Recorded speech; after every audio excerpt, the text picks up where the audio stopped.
Assalamu alaikum students.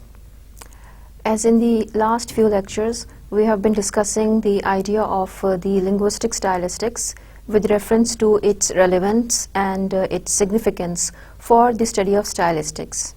We observed in detail what are the parts and elements which linguistic statisticians focus on in order to arrive at a comprehensive understanding of the literary texts, how they identify, explore, and examine the elements of graphology, semantics, morphology, and so forth in order to understand the text, in order to signify that the literary texts are made up of complicated, intricate elements which demand scrupulous and detailed attention. And these elements cannot be ignored if the meaningful understanding of a text is to be reached at. As from the previous two lectures and our discussion with reference to the various examples of literary texts and specifically the poems, it is now clear that what is the scope, what is the significance of linguistic stylistics, and how it becomes part of the modern stylistics or the formal stylistics when we examine the literary texts. Today, we will look at the literary stylistics, that what literary stylistics has to contribute to the subject of stylistics, how literary statisticians focus text, how is the literary statistician's approach different from the approach of a linguistic stylistics, and how together both the approaches would enable us for a detailed understanding of literary writings. The literary stylistics is the practice of the literary critics, mostly the theories, methods, and the frameworks that literary stylistics employs are adopted from the literary critics. And the literary criticism is the domain or the field where the writers' styles, their individual writings, and the writings of the writers of particular eras and ages are analyzed, keeping in view how those writers are contributing something new to the literary canon, or how these writers are adopting the features of literary style from their predecessors or from or getting influenced from their contemporaries.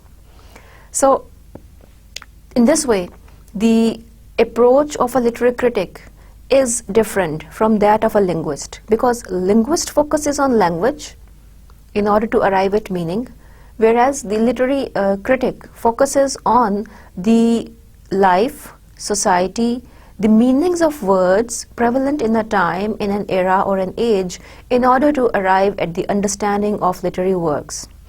And in this way we can say that the literary stylistics is more broader, is more subjective and personal as compared to the linguistic stylistics, because in linguistic stylistics the procedure that is followed is scientific, which should be verified even by other critics or linguists if they observe the same text or if they analyze the same texts. The analysis is not personal in the linguistic analysis, whereas in literary analysis, the writer's personality, his time, society, or even the writer's bent of mind, or even the reader's perceptions of the texts are taken into account. Whereas the linguistic stylistic does not take into account anything that does not lie in the scope of the scientific study of the text. So, in practice, most stylistic analysis attempts to deal with the complex and valuable language within literature. Now, one thing is clear, that the language of literature is not the ordinary language, the language of speech or communication that is prevalent in the society. The language of literature is complex as well as valued. Why does this language of literary text become complex, and how is it more valuable as compared to the ordinary everyday discourse? This depends upon the choices of the writers, the same choices which were under discussion of the linguistic statisticians. Now, it is the complexity of the language, the ambiguity of the language that makes us realize that a critical approach should be devoted to the study of language of literary texts, because literary texts are ambiguous. They may carry multiple meanings. They may have connotational, denotational meaning. They may have referential meaning, metaphoric, symbolic meaning. It may be a satire. It may be carrying irony. It may be the discursive strategies or the critical strategies employed by the writers to comment upon something which they cannot expose or explain very openly. So if they criticize something, comment on something in a language that is enfolded into the layers which are to be peeled off, that would be the job of a literary critic. He would peel off the layers of meanings and he would reach to the core of the messages of a text. That would be, he would be making an effort to understand the theme of writing, that how the theme is encapsulated or encompassed within the complex language, within the strange, unusual and valuable language of literary writings. Such examination of the language and text in scope is sometimes narrowed to concentrate on the striking features rather than the broader structure of composition of writing. Now, this is what differentiates literary stylistics from linguistic stylistics, that the literary critic or literary statistician would focus only on the striking or unusual features of language rather than every feature that we observed in the last lecture from graphology, semantics and morphology. Because the linguistic stylistician was focusing on identifying every element of language from grammar to its composition, from syntax to its morphology, whereas the literary stylistician would focus only on the selected features, the more striking features or the broader structure of a statement or sentence. For example, what would be these striking features or the broader structure of a text that the literary statistician would pick and choose from a text and then comment upon it in order to reach to the meaning of a text? Look, for example, at the deviant use of language. Now, the word deviant is very important because it reveals that language is used in an unusual way. Language is used in an extraordinary way. Deviant way is the way which is a violation. We deviate from the norms when we do not follow the rules of construction of utterances or writings. So if a writer deviates, which could be termed in a layman's way as abnormality of construction of language. These abnormalities might occur in the form of use of metaphors and personifications, which you feel enhance the meaning, and they make you stop and think wherever these symbols, metaphors occur within a text, or wherever the literary devices occur in a text. So these devices are one of the features which are the deviant use of language, the unusual use of language, and the analysis of the literary stylistician would focus on not the features which are discussed by the linguistic stylisticians, but the focus of the literary stylistician would be more on the deviant or the abnormal features of language that can be accounted for in terms of meaning, which are the innovative and unusual ways the writers try to modify their text or make their writing stand apart from the writing of the other writers. These features are referred to as curiosities or abnormalities of language, and in the terms of stylistics we call these elements as deviations. The word deviation means regular pattern is broken, the regular use of language is violated, and when a writer deviates from the regular patterns, he is making use of certain abnormalities or curiosities of language, which might be termed as the metaphor, where he would try to extend the meaning of a poem or the meaning of his thought with the help of a metaphor in this way he would be concealing the identity of certain things by giving the idea of life or the idea of prominence to something else that might not be he himself, or some person whom he wants to conceal the identity of.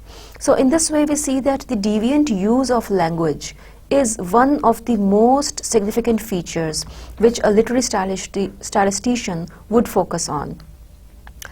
The compact language of poetry provides many instances of deviation to the authors, and hence the analysis of a literary statistician is to be employed on the nature of the study of the poetry, or the study of the poetry, so that the analysis of the poem could reveal those meanings which are embedded and conveyed through the words which might not connote what they themselves reveal.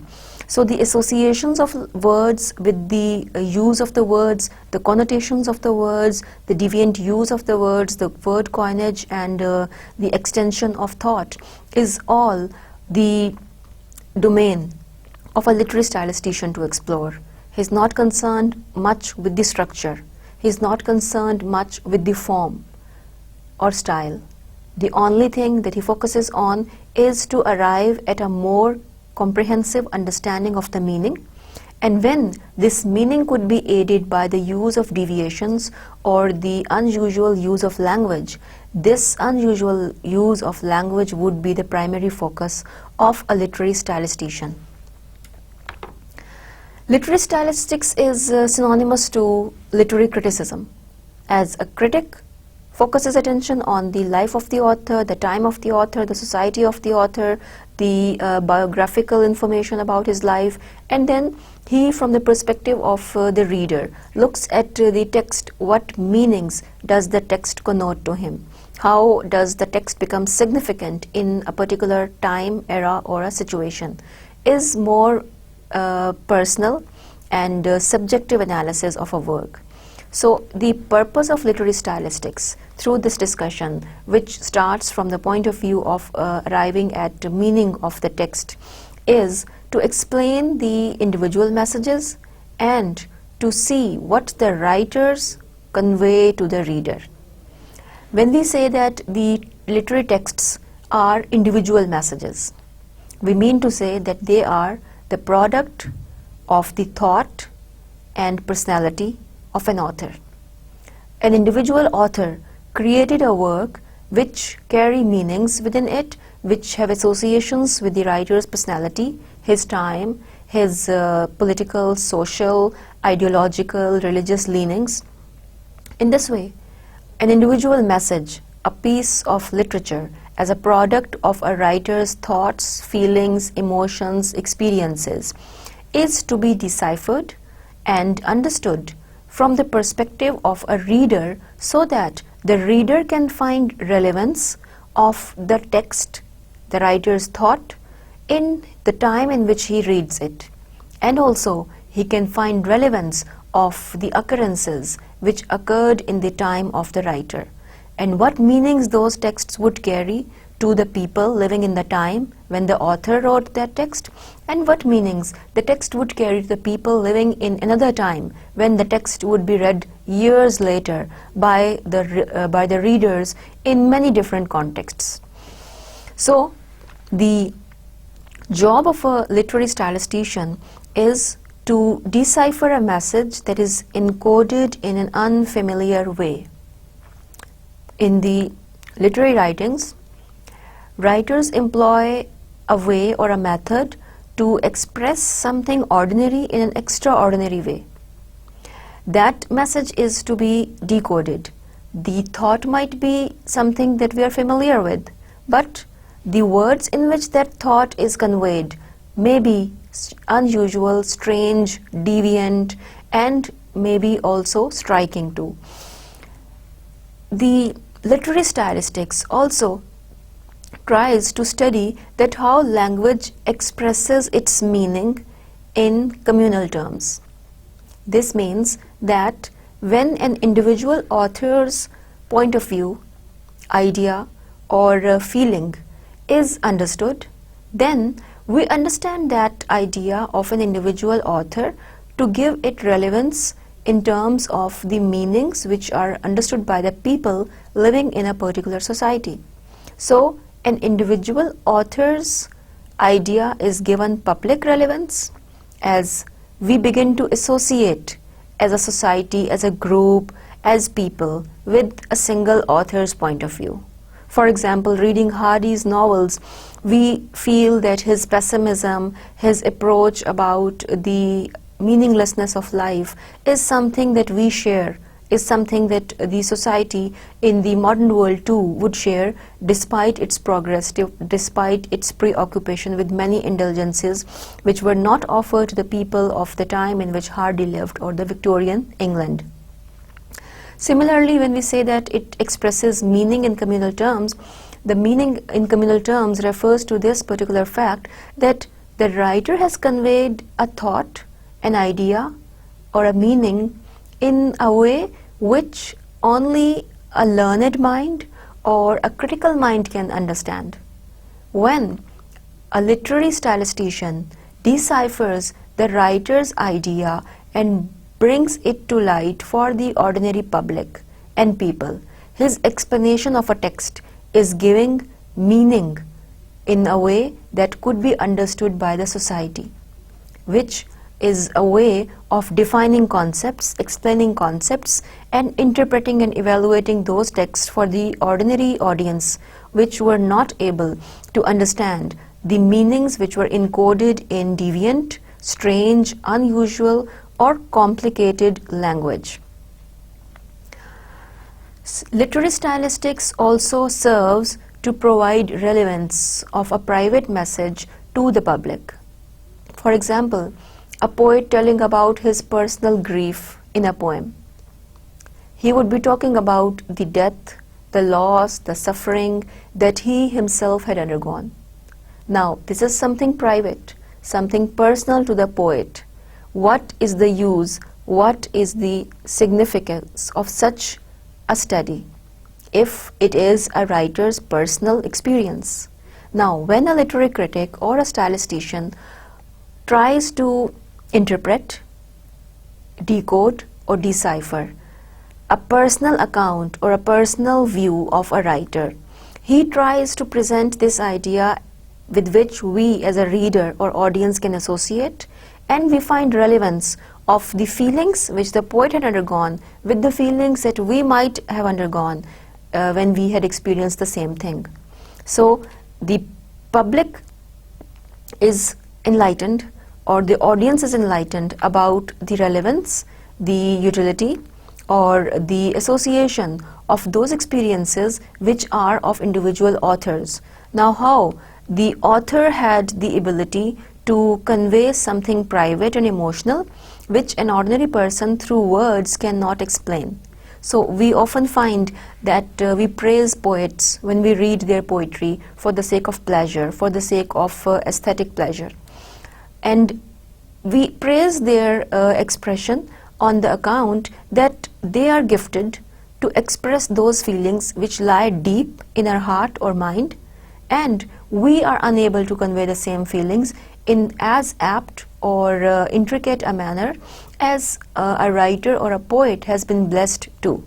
So that is what would explain the significance of giving public relevance to a private message. Private message, a writer's personal thought, and public relevance, the readers receiving the text and approving it of as something universal, something social, and something that all the humans experience or undergo and even can value. So these are the ideas which Widdowson in his book Stylistics explains when he tries to back up the importance of literary stylistics in the study of the contemporary literary works, and also in the study of linguistics as well. So for Widdowson, literary stylistics should aid linguistic stylistics because the work of a linguist stops at the level of identification and observation of particular features of language. And when these features of language are to be interpreted and commented upon, from here would start the job of a literary statistician. So in Widdowson's point of view, literary stylistics would enhance the understanding of the conclusions drawn by the linguistic statisticians. To look into the detail of the study of literary stylistics, we can observe that literary statistician is also sensitive to language. This idea of sensitivity to language means that to a literary statistician or a literary critic, language does not stand for its denotative meaning or literal meaning. The meanings of the words in poetry or literary writings carry their relevance and significance that is far more broader than the meanings or the understandings of words which we get from the everyday use of language. So a writer employs words in a way that the ordinary reader might not be familiar with. So it is the sensitivity towards language of a literary stylistician that would enable him to see how language is performing functions which are making us reach beyond the scope of linguistics. Primarily, the literary stylistician is not concerned with the way or method in which language is constructed, because the observation and analysis of the construction of the language of a text had been the domain of a linguistic statistician. Because a linguistic statistician was concerned with this idea that what are the parts of speech or grammatical constructions or sentence constructions employed for in a text, and are they unusual? Are they kind of an experiment with the language? So the linguistic statistician was concerned with the formation of a text, not with what the formation of a text means or signifies. So the literary statistician somehow overlooks the construction or formation of text, as we can say that it's not his primary concern how the words are constructed, what forms of syntax or what forms of tense are used by a writer in a poem, because that would be the domain or job of a linguistic statistician. The literary statistician would be interested in what are the underlying messages of these codes. Codes, the language. We call language a code because it is a signal which is referring to ideas, meanings and things that lie beyond that text or that lie beneath that text. So to explore the hidden meanings is the job of a literary statistician, and he is interpreting these signals or codes. Now observe this very distinction, a very slight line that marks a division between linguistic statistician and the literary statistician. The linguistic statistician is concerned with how strangely or unusually the codes are constructed. What are the laws that govern the construction of literary writings? Are they unusual ways that have been employed by the writers to construct the language of a poem? And what are the deviations that they have made? What are the laws that they have been breaking? Now, if a literary statistician is to focus on a text, he would look at what do the codes carry within them? What do the words or the signals or codes carry within them or mean? Now the meanings of codes are to be analyzed layer by layer by the literary statisticians. That is why we say that the literary statisticians, like literary critics, are more sensitive to the interpretation of the signals, to the interpretation of the literary writings. For example, one of the basic concern of a literary statistician would be the interpretation of the figurative language. Now, figurative language is the use of literary devices. If literary devices have been employed by a poet or a writer in a literary text, the literary stylistician would focus on how these literary devices stand out, capture our attention, and what is the underlying idea that these devices carry within them. For example, look at John Donne's famous poem.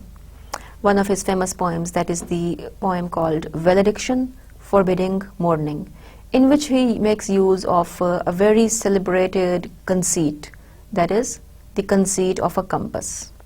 Now, the object of a compass has been employed as a conceit or an extended comparison to give the idea of unity of the persona of the poem and his beloved.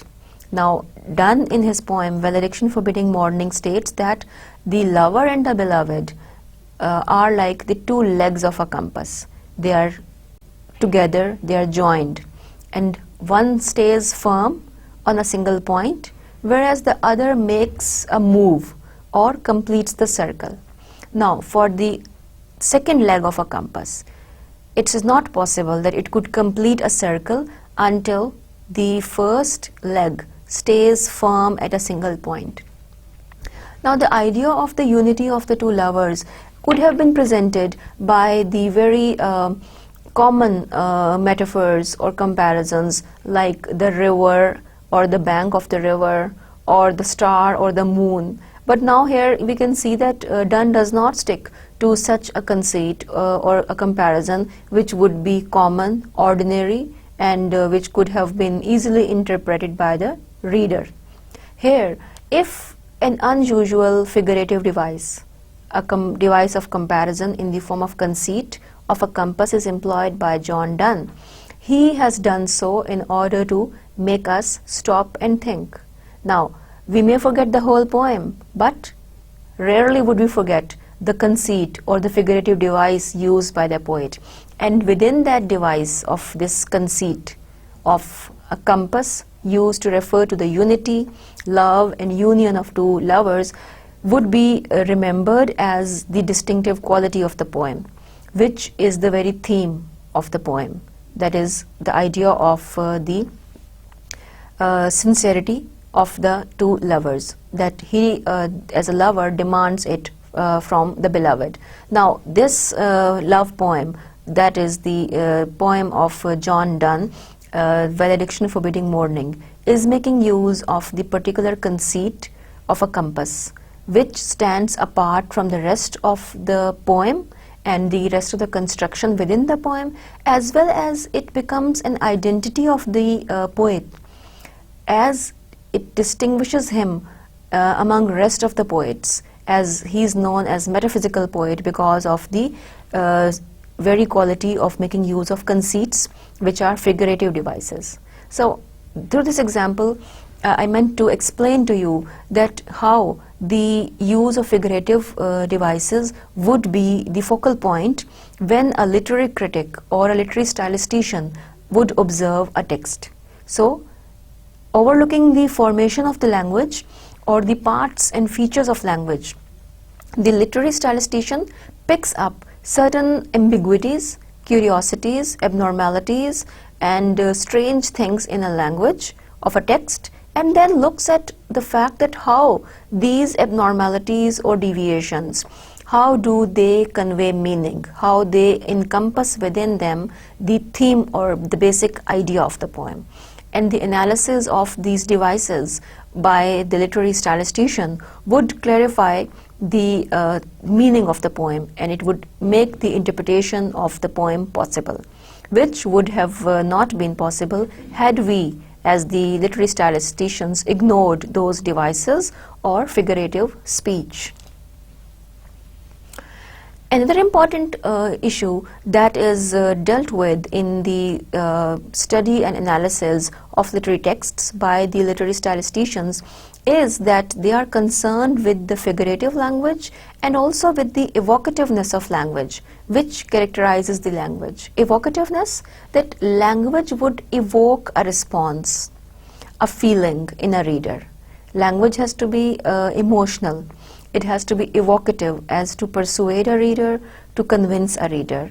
Because if the language is not forceful, distinctive or unusual, we may not be affected by it as a reader. Hence, we may not feel the same sensation or the feeling which the poet had undergone when he had composed the poem to convey an idea or a feeling to the reader.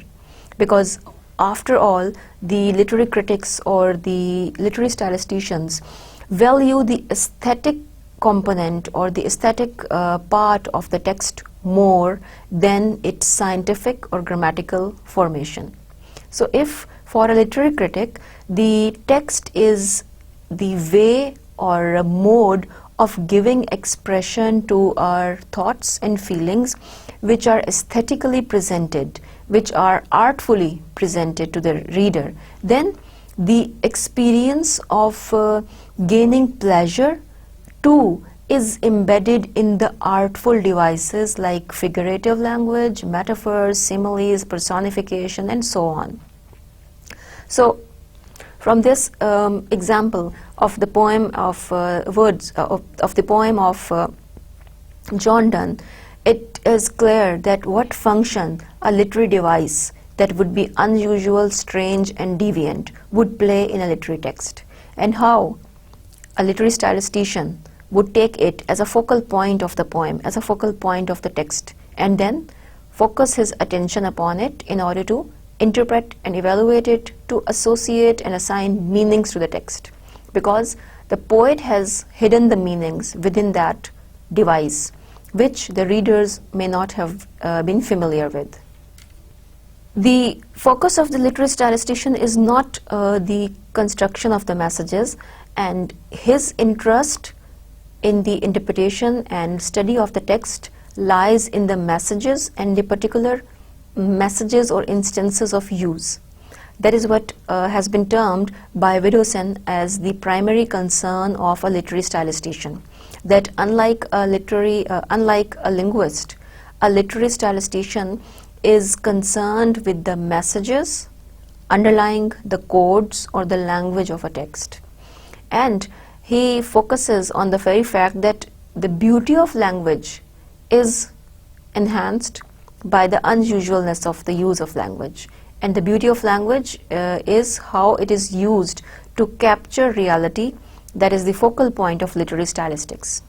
That although the writer may have used language deviantly, he might have employed an unusual metaphor or a symbol, but apart from its unusualness, there is a sensation of reality.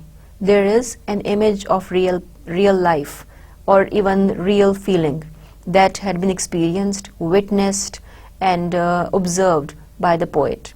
So if a reality is presented through art in an artful and artistic way, the job of a literary statistician too is to look at the literary text as an artistic creation, like a painting.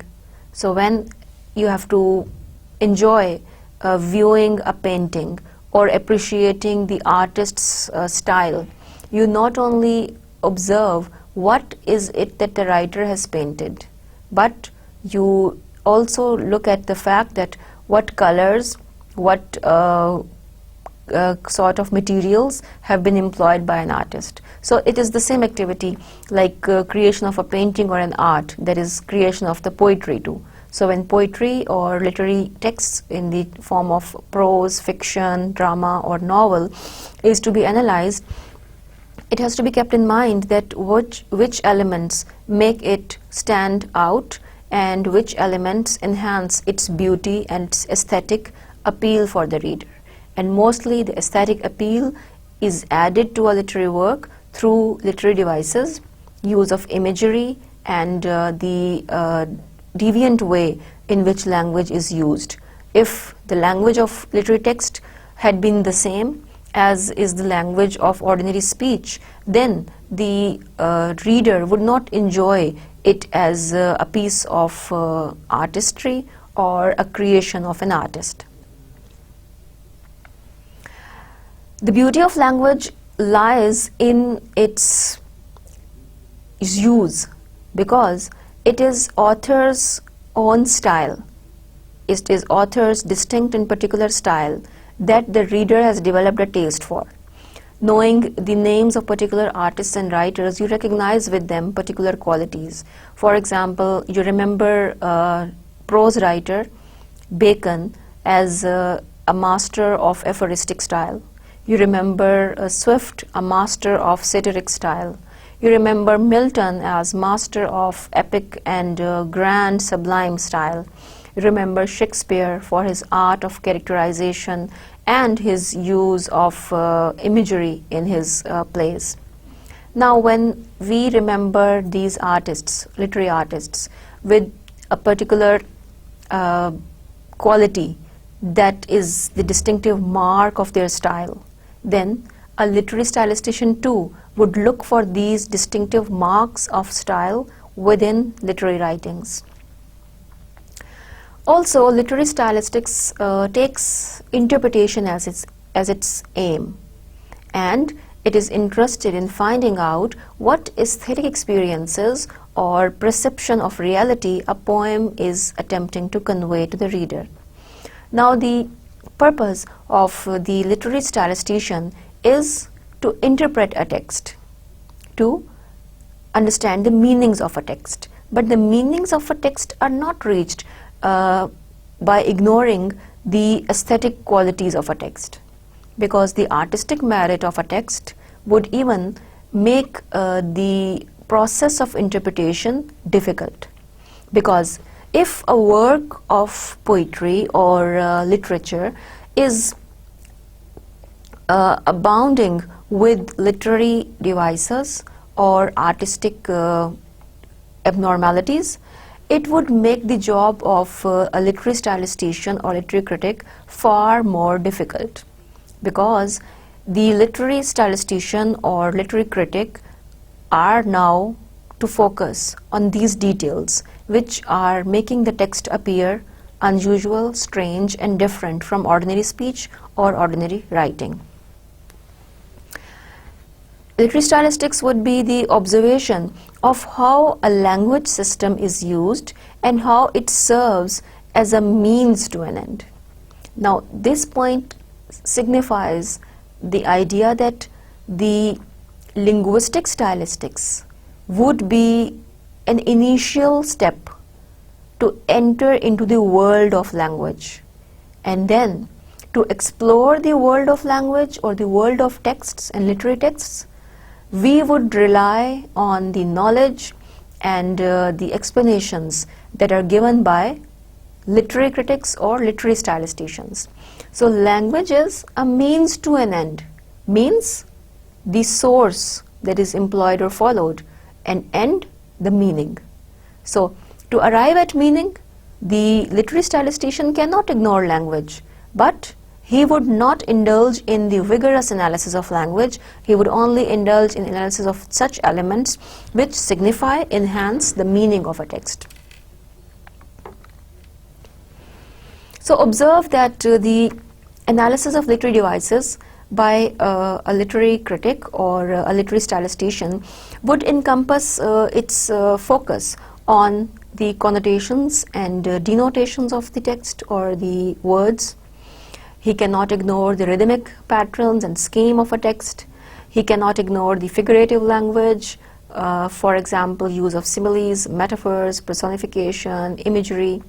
He would focus on some other distinctive artistic stylistic features that are enjambment or pathetic fallacy. Now, these two elements, enjambment and pathetic fallacy, might be what you may not be familiar with.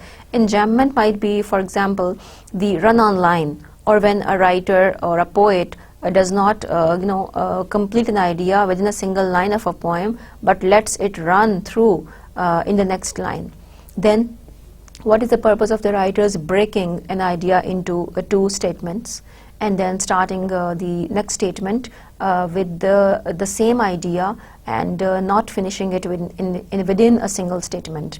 Similarly, pathetic fallacy might be termed as giving the qualities of animacy to the things which are not animate, like we can say the earth toils, the sky cries, the world languishes, the desert burns. Now in these examples you see that these inanimate phenomena or features are given life or human qualities. So if such occurrences of unusualness in the language use, in the construction of words and literary works occur in a text, then this brings a problem to be analyzed, and this is looked at as a problem because it might not serve to give those meanings which appear on its presentation, which appear on its surface. So the literary statistician recognizes these as problem areas or as areas which need further scrutiny and understanding, because he has to employ a method of analysis for the understanding and interpretation of these messages, because the messages are encoded in an unfamiliar way.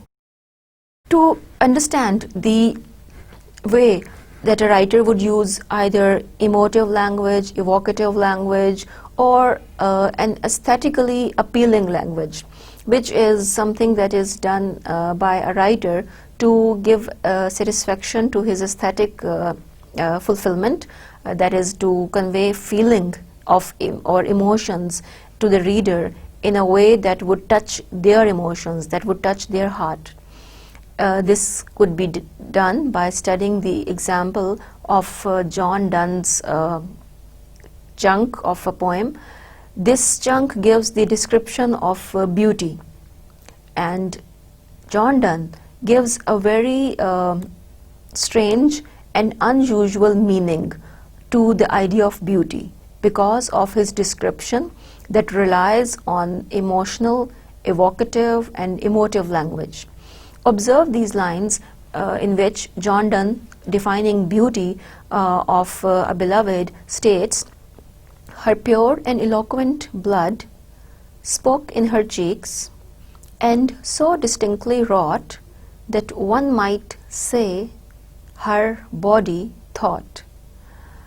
Now, observing the statement as it is about beauty or the description of appearance, physical beauty, the writer has endowed the idea of life, thought, and even perspective to the body. The idea embedded in this chunk of the poem is that blood of a person is shown to be speaking, and it is the appearance of the beauty that seems to be screaming about its difference, that seems to be making the poet feel its unusualness, its extraordinariness and its immensity in terms of appeal and beauty. That is why he doesn't say that somebody is just beautiful, that the beauty seems to be speaking without words through the blood. And he also says that it is so distinctly wrought that one might feel that the body thought. So the idea of a thinking body is strange, unusual, distinctive and appealing too. We do not associate the idea of thought, speculation or intellectual ability with body, because it is the job of a mind. But here the beauty of the beloved is explained in terms of the blood that is evident, or that is clearly seen in the redness of the cheeks or the beauty of the face, and then the body seems to be giving expression to thoughts, that is love. Now, how emotive, how evocative, and how sensational and unusual the description seems when we observe that only a literary critic could give merit to such a construction of language, because here the sensitivity to language demands us not to overlook or not to dismiss this description as inaccurate or incorrect, because if we look at it in terms of correctness or grammatical accuracy, we might dismiss this notion, saying that how can body think? How can blood speak? So when we do not dismiss these ideas, when we are looking at it from the perspective of a literary statistician, we are looking at the reasons as to how and why the notion of blood and the notion of body are given the idea of eloquence and thought. How the writer has presented the body, the physical existence of the physical presence of a person as more important, because we know, knowing the poetry of John Donne and studying the poetry of John Donne, that there is a constant battle between the spiritual superiority or the thoughts and the love for the world or the material aspects of the world. So if there is a fusion of passion and reason, that fusion of passion and reason is found in this chunk as well, in this extract of John Donne's poem too. So as a literary statistician, we observe that how the unusual, distinctive, extraordinary use of words could add to give those meanings which the reader might not have intended to have been found or observed in a text. And only a literary statistician can give justifications of such usage of language, such unusual use of language. And it would, of course, make us appreciate poetry better. It would make us appreciate literary writings better. Roman Jakobson is also known for his understanding, his explanation and comments upon the nature of language, as he is one of the most significant theorists of linguistics as well as stylistics. Roman Jakobson has said that emotive or expressive language serves a number of functions in a literary text. That he said in the book Style and Language, exploring the concept of literary style. He has given significance to the concept of emotive and expressive language, because it is the emotive or expressive language which is the focus of attention for a literary statistician. So he states that direct expression of the speaker's attitude towards what they are speaking, and which tends to produce an impression of a certain emotion, is what emotive language does. So emotive language is employed to give the similar or same experience that the poet or the speaker has undergone to the reader. Because in describing things, we are fearful of the fact that the sensation of the experience might be lost, because we may not find appropriate words. We cannot paint that scene or thought through painting or painting a picture. But if we choose emotive language, if we choose expressive language, that idea can be conveyed more clearly and at least as accurately as possible to the reader, because we are trying to give the relevance of emotion to the thoughts of the writer with the thoughts of the reader. It includes words that would carry emotional weight, and emotional words would be very much powerful in either convincing the reader making him believe in the same notion, stance, or having him have the same experience. So the persuasive purposes of languages could be achieved through the use of emotive or expressive or evocative language. Similarly, we find that language that is emotive and expressive can also persuade the audience, can also convince an audience to believe in the same notion or to side with the writer's perspective or point of view. So we begin to sympathize or believe in somebody if he's using very emotional and expressive language. So this is how the poets try to make us feel closer to their emotions, because they make use of emotive or expressive language, that we begin to sympathize with them or seem to be undergoing the same feelings that the poet had been going through when we read their poetry. Observe this example that explains the effective use of emotive language, which is the concern of the study of literary stylistics. This is an extract from Keats's Ode to a Nightingale, John Keats' Ode to a Nightingale, in which he states, "My heart aches and drowsy numbness pains my senses, as though of hemlock I have drunk." Now, while reading these two lines, we feel the same sensation of drowsiness, the feeling of pain or the feeling of loss which the poet has encountered, because the way he has conveyed the emotion of pain, loss, suffering, even intoxication or drowsiness has been captured through particular words like aching heart, drowsiness that numbs, that makes the body or the sensation of the body go still and silent and feelingless, as if senses are drained or sleeping, as if they are under some intoxication. So the drowsiness, ache of the feeling of numbness of the senses and the pain is conveyed to the reader in as accurate a manner as possible only through the use of expressive, emotional and emotive language.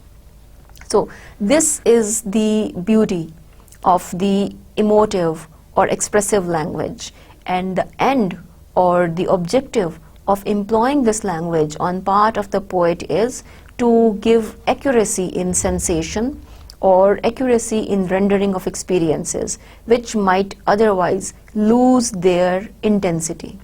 And when a literary artist or literary critic or a stylistic or a stylistician approaches such a language, he finds out that how this language is creating a tone or creating a mood of the poem or even conveying the mood of the speaker or the poet to the reader.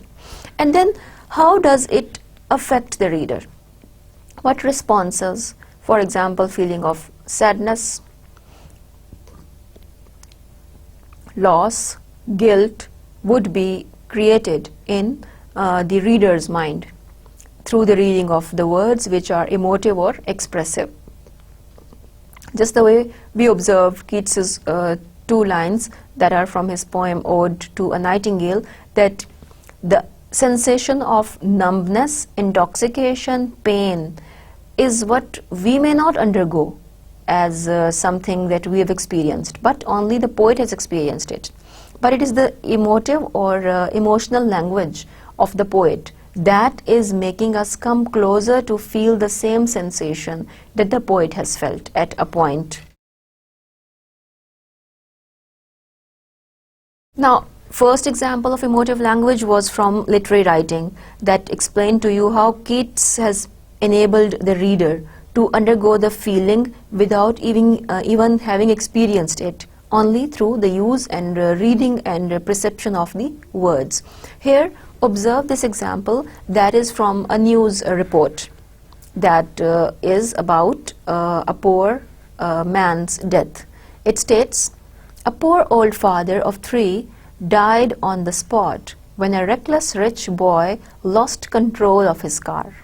Now observe this news report, that the use of emotive and expressive language has made us feel anger and hatred against the rash, reckless rich boy who had not been driving the car properly, and who has cost the old man the life, and the father of 3 children has died on spot. Now, had it been an old man has died in a car accident, now this statement, old man dying in a car accident, wouldn't have created the same response of sympathy, anger, or frustration, which the emotive language of this statement, which is giving the description of the dying man as not just as a man, but old, poor, and also father of 3. Now, his identity as old, poor, and being father of 3 creates in us emotional response, sympathy for him, that not only was he old and weak, but he was poor, and now after his death there are 3 people or children who would be orphaned. Similarly, on the other hand, we develop hatred, anger, and feel for the boy's recklessness, who had been the representative of the rich class or the affluent class. Now he has been committing a crime and has never been caught. Now his reckless driving has cost the life of a poor old father.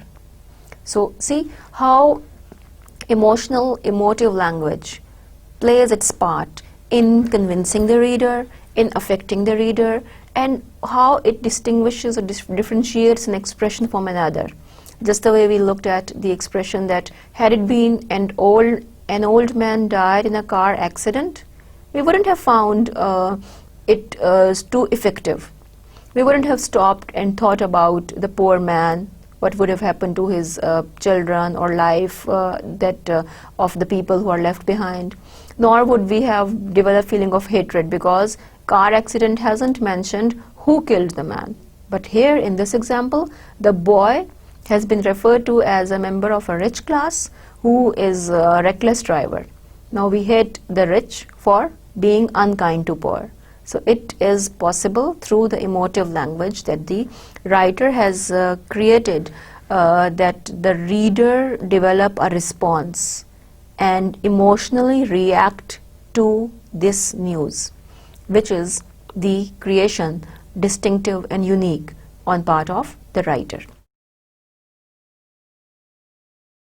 So the examples that we observed, either in the form of the poetry of Donne, or even the example that is discussed just now through the discussion of the news report, we see that it is literary stylistics that searches for underlying significance of the words. And it also studies the artistic vision which the writer carries, and for which he has used specific language to express an idea. So it is the artistic vision of a writer, that is his thought, which is conveyed through words and language.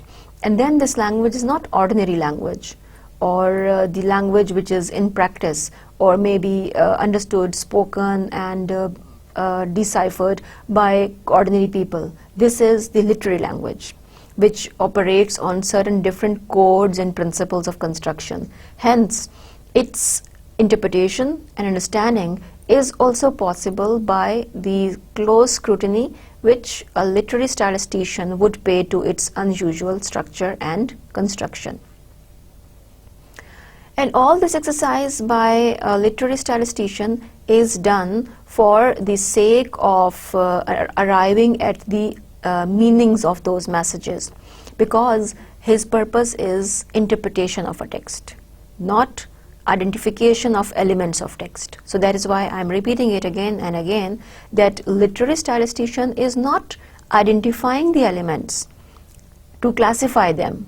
That was the job of a linguist or a linguistic critic. But here, the literary statistician is concerned to understand the messages encoded in a text and to arrive at the sound interpretation of texts through the unusual construction or the literary devices and the artistic merit of the text.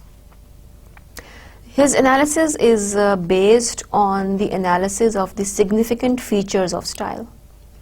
Now, we must observe what are the significant features of style, which include, for example, the literary devices and the deviant use of language. These two features would be more appealing to the literary statistician, because apart from the construction of the grammatical text or the grammatical formation of a text, the literary statistician would pick the unusual use of literary devices like conceits and metaphors, like emotive language or the use of imagery. This would be of interest to a literary statistician, and he would also observe the deviant use of language.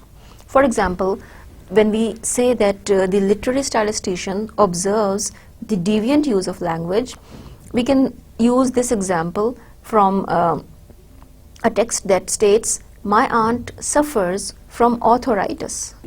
Now, on reading this statement, we suddenly realize that there is something wrong with the word arthritis, because maybe it is spelled incorrectly, because it should have been the disease arthritis.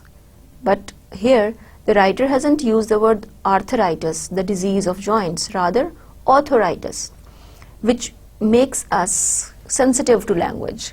If we are observing this text as a literary statistician, we want to know why the writer has not used the word arthritis and instead coined a new word by the blend of two words, author and arthritis.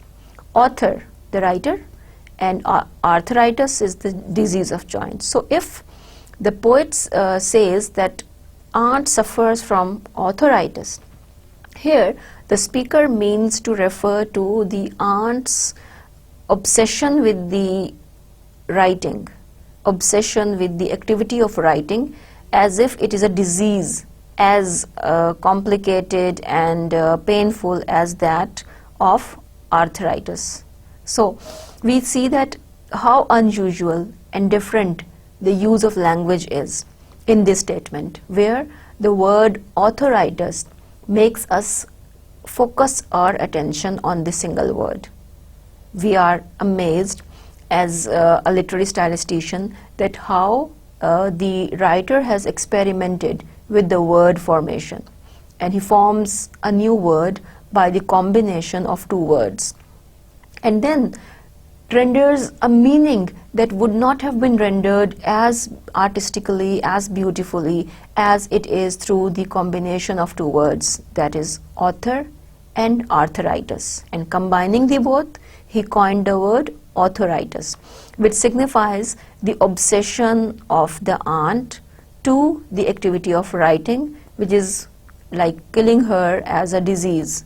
So for a literary statistician, this explanation is what is signifying the implication of the text, which is enhancing the meaning, and it is how we say that it is deciphering the message encoded in a text. Now, text or code is the word arthritis.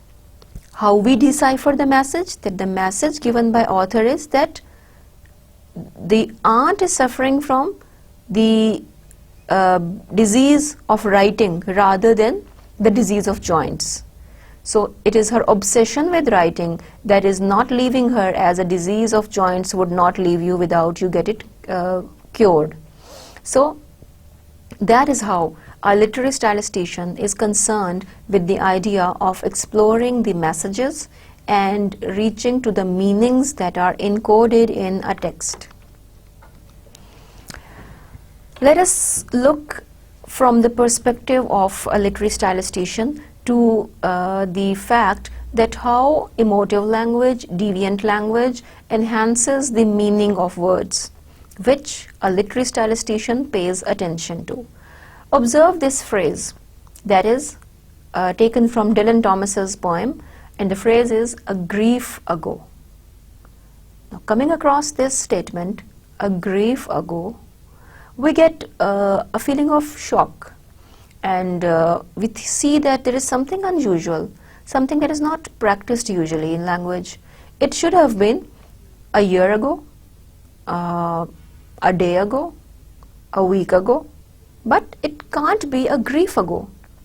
Grief is not time through which you measure the passing of days, but there is something in the poem or the feeling that Dylan Thomas as a poet wishes to convey to the reader, that grief could be as effective a measure that is used to measure time as could be years or weeks, because the life has been measured through the happy times and the bad times.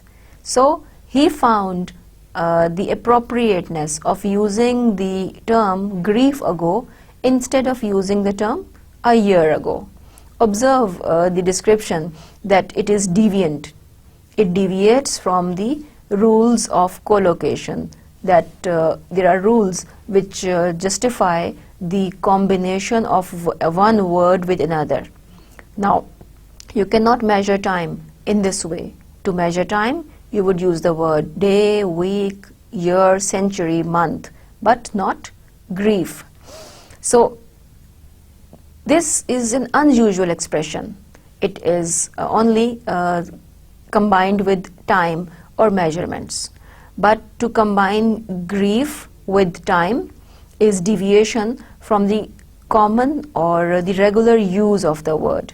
So this deviation draws the reader's attention towards the peculiarity, curiosity that has occurred in the language, or abnormality that has occurred in the language, and we give importance to this phrase, and we assume that something in the speaker's life in the form of grief has made him measure life with the same measure or with the same feeling that is of grief. So it has become so dominant that it replaced other measurements like of time, like month and year.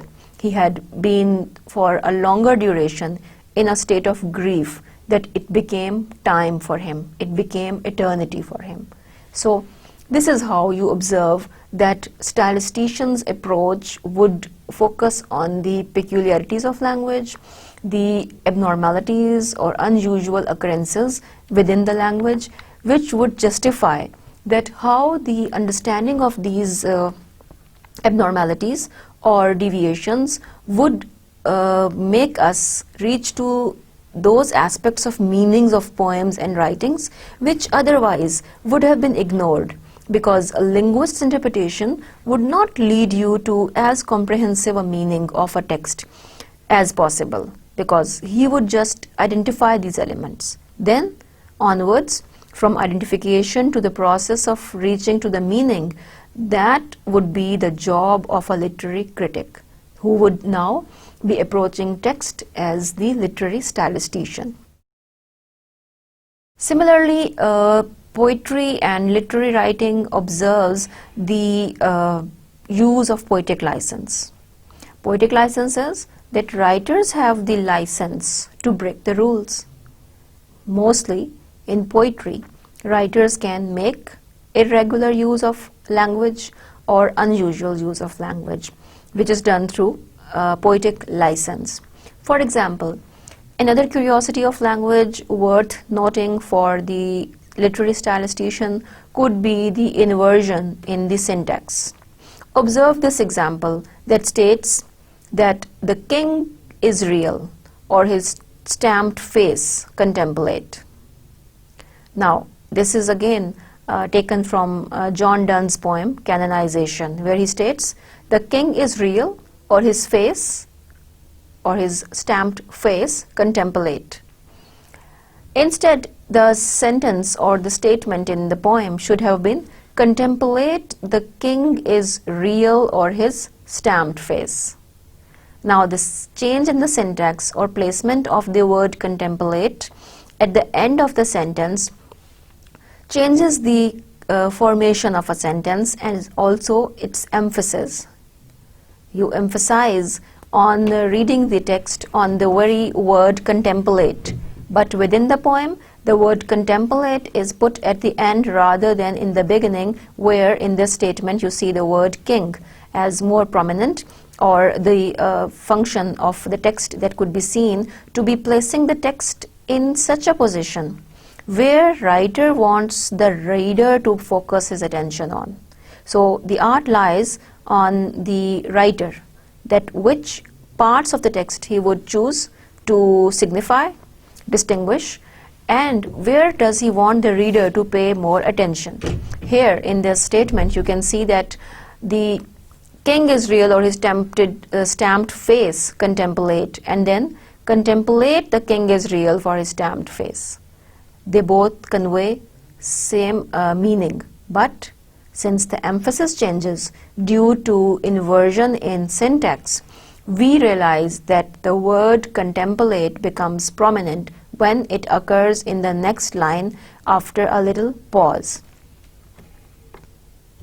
So, after the discussion that we had today, we can very effectively determine the role and significance of literary stylistics in the contemporary stylistics, in the field and subject of stylistics, that how the observation of a linguistic critic would be verified and taken forward by a literary stylistician in order to arrive at the understanding and the broader meanings of a text.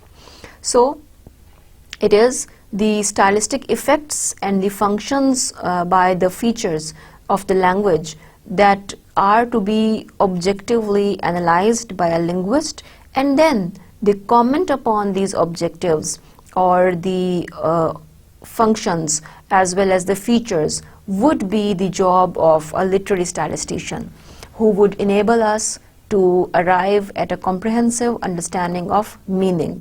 And he would be sensitive to emotive language, deviant language, and the writer's experimentation with language, which is of course an aesthetic piece of art, which is not a piece of communication only, but also a piece of aesthetic art. And if it is aesthetic and artistic piece, it has been created keeping in mind a few aesthetic devices or artistic devices which function more prominently within a text and govern the system that has been created by the writer through a comprehensive literary text. So, today's lecture focused on the importance of literary stylistics and what would be the aspects that a literary stylistician would focus on while understanding a literary text. From the next lecture, we will observe certain other features of linguistic and literature which are employed for the understanding of the texts in stylistics. Thank you.